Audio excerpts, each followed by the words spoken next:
जी हां दोस्तों, महाराष्ट्र में कंट्रोल से बाहर हुआ संकट। फडणवीस भागे दिल्ली, मराठी आरक्षण पर फिर अड़े। सहयोगी दल भी क्या उतर गए समर्थन में। बहुत स्वागत है आप सभी का। आप देख रहे हैं द राजनीति का विशेष सेगमेंट खबर और विश्लेषण। मैं हूं जबार खान।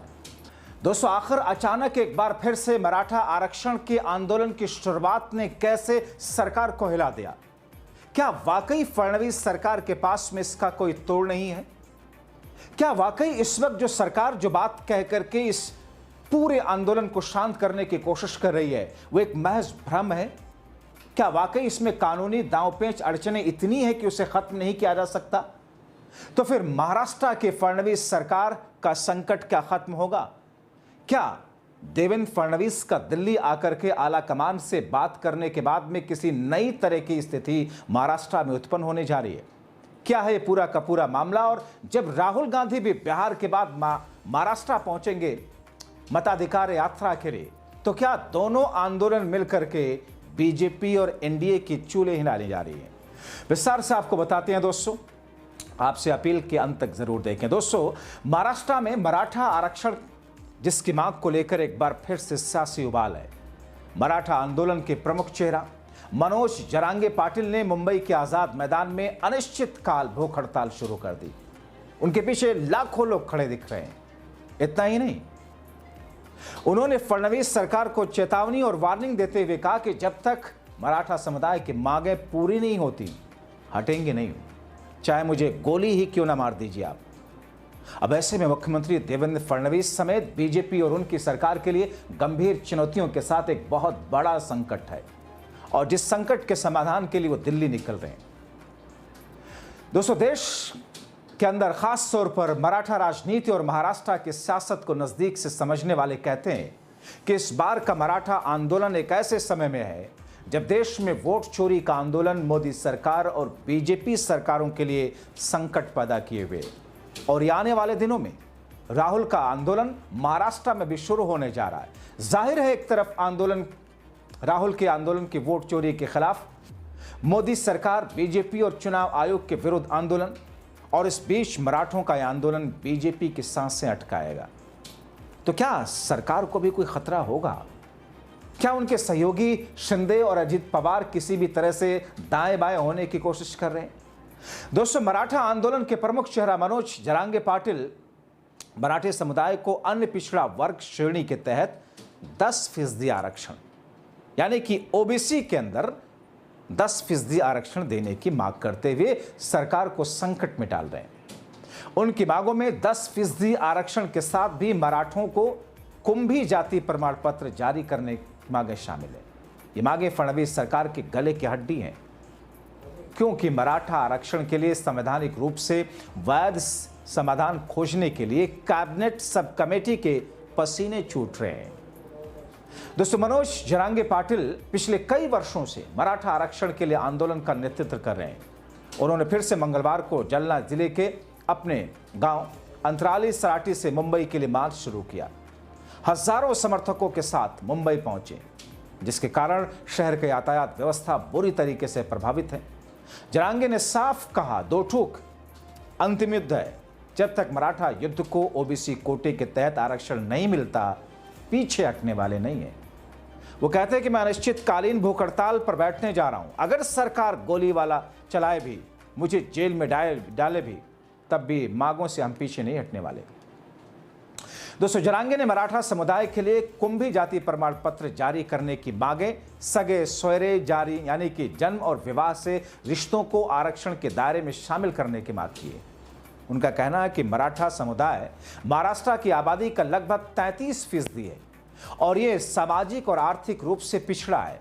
उसे सरकारी नौकरियों और शिक्षा में आरक्षण का लाभ मिलना ही चाहिए। जरांगे की इस आंदोलन ने फडणवीस सरकार के लिए कई चुनौतियां खड़ी की हैं।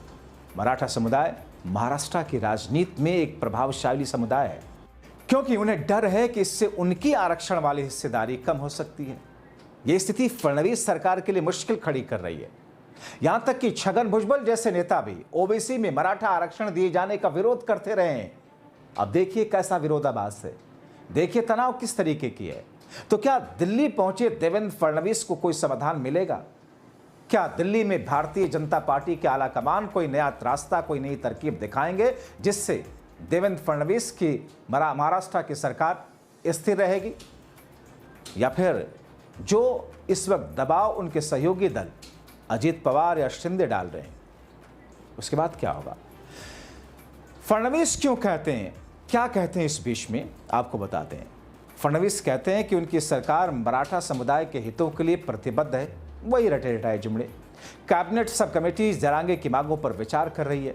समाधान संवैधानिक ढांचे के भीतर होगा ताकि ये कानूनी चुनौतियों का सामना कर सके। उनकी सरकार मराठा ओबीसी समुदायों के बीच टकराव को बढ़ने नहीं देगी। मराठा आरक्षण के लिए गठित शिंदे समिति को 6 महीने का विस्तार दिया गया है, जो मराठाओं को कुंभी ओबीसी प्रमाण पत्र जारी करने की प्रक्रिया को आसान बनाने के लिए काम कर रहे हैं।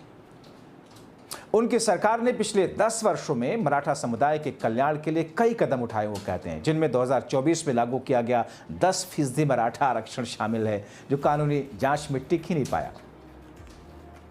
दोस्तों, आखिर कानूनी चुनौतियां क्या हैं आरक्षण के बीच, आपको बताते हैं। मगर फिर क्यों फडणवीस कहते हैं कि हम इन मांगों को मांगेंगे? तो क्या फडणवीस और बीजेपी एक बार फिर से मराठों को भ्रम में रख करके धोखा दे रही है? दोस्तों, मराठा आरक्षण का मुद्दा दशकों पुराना है। 1982 में श्रमिक नेता अन्ना साहब पाटिल ने आर्थिक आधार पर आरक्षण की मांग की थी, जिसके लिए उन्होंने आत्महत्या तक का कदम उठाया था।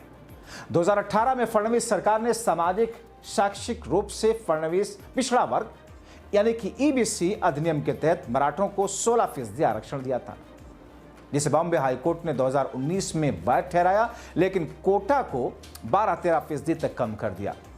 हालांकि सुप्रीम कोर्ट ने 2021 में इस आरक्षण को रद्द कर दिया, क्योंकि 50% के आरक्षण की सीमा का उल्लंघन करता है।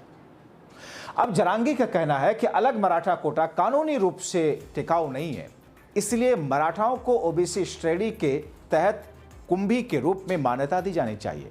लेकिन ओबीसी समुदाय इस मांग का विरोध कर रहा है, जिसके कारण सामाजिक ताना बाना बिगड़ने की बात कहते हुए तनाव बढ़ा रहा है।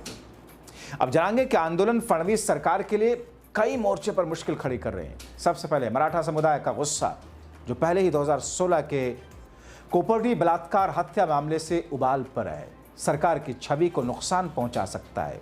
दूसरा, ओबीसी समुदाय का विरोध सरकार के लिए और चुनौती, क्योंकि वो समुदाय भी बीजेपी का महत्वपूर्ण वोट बैंक है। इसके अलावा जरांगे के आंदोलन को कांग्रेस, एनसीपी, पवार की शिवसेना, उद्धव ठाकरे जैसे विपक्षी दल समर्थन दे रहे हैं, जिससे सरकार पर दबाव बढ़ रहा है।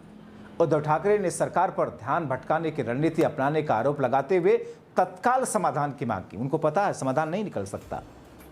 बीजेपी के सहयोगी शिवसेना शिंदे गुट ने इस मुद्दे पर अंदर ही अंदर अपना तेवर दिखाना शुरू कर दिया। बीजेपी के लिए एक और चिंता का विषय है। दोस्तों, अब ऐसे में मनोहर जरांगे का मराठा आरक्षण आंदोलन महाराष्ट्र की सियासत में बड़ा मुद्दा है। फडणवीस सरकार के लिए सामाजिक, राजनीतिक, कानूनी चुनौतियों को लेकर आया।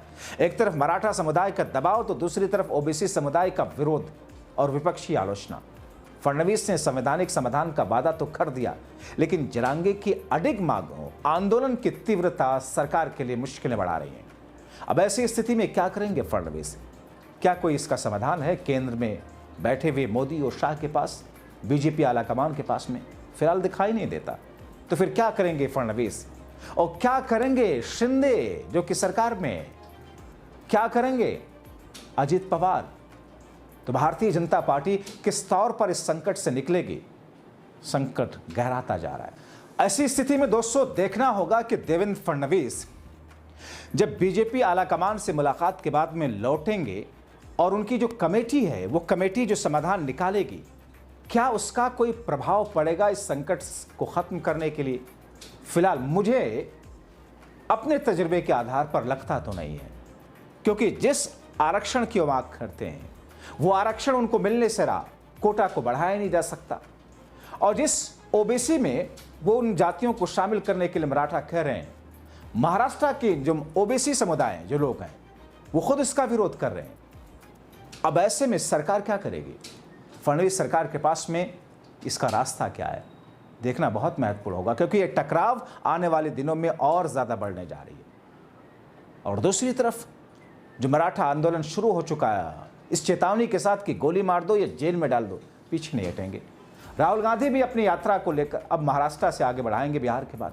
और इसी तरह अगर आप देखें तो दूसरी तरफ सरकार से जुड़े हुए लोग, प्रधानमंत्री नरेंद्र मोदी के खासम खास या फिर लोकल भाषा में कहें तो चेले, पूर्व मंत्री रहे, वही जो मंच पर खड़े होकर कहते हैं कि फलानो फलानो फलानो को गोली मारो, फलानो को डैश डैश डैश। वो किस तौर पर धार्मिक मिथ्यों को फैक्ट बता करके आपको कैसे सिर्फ सनातन में गर्व करने के दायरे में उलझा करके उसी में कैद रखना चाहते हैं कि आप सोचने समझने के काबिल ही ना रहें कि आपके साथ में हो क्या रहा है, सरकार कर क्या रही है। इसीलिए मैं कहता हूं कि साहब सोचिए समझिए। और जो ये बदलाव की बयार दिख रही है राजनीतिक जानकारों के निगाह में, जो बिहार से क्रांति की धरती से राहुल गांधी जिस अंदाज में उस बदलाव को आगे ले जाने की कोशिश अपने तौर पर करते हुए दिखाई दे रहे हैं, और जो आज का ये दृश्य देखा विरोधियों को गले लगाना, मिठाई खिलाने का, जाहिर तौर पर सियासत में तो ऐसी ही नैतिकता चाहिए। अब देखना होगा इन तमाम चीज़ों का असर कितना डाल पाते हैं चुनावी प्रक्रिया पर या फिर वोट की शक्ल में। आप क्या सोचते दोस्तों, अपनी राय कमेंट बॉक्स में ज़रूर लिखें। अभी के लिए इतना ही, बहुत शुक्रिया।